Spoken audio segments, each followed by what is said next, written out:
பசிக்கிற மாதிரி இருக்கு. வாழைப்பழம் இருக்கு, எடுத்து சாப்பிடுங்க. வாழைப்பழமா? சரி சரி.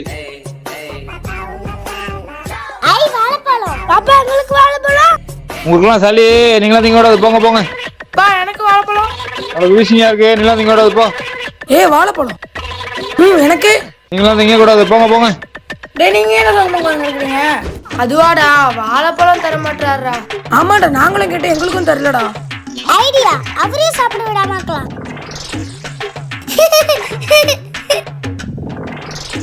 நில்றா. என்னடா இது, இதையும் தட்டி விட்டானுவோ. இதையும் தட்டி விட்டானுங்களா? பிளான் பண்றாங்களா? இருக்கட்டும், பார்த்துப்போம். டேய் பசங்களா, இங்க வாங்க. வாழைப்பழம் நல்லா இருக்கா? நல்லா இருக்கு. நீங்க தட்டி விட்டு போனீங்களா, அந்த வாழைப்பழம் தான். எனக்கே வா.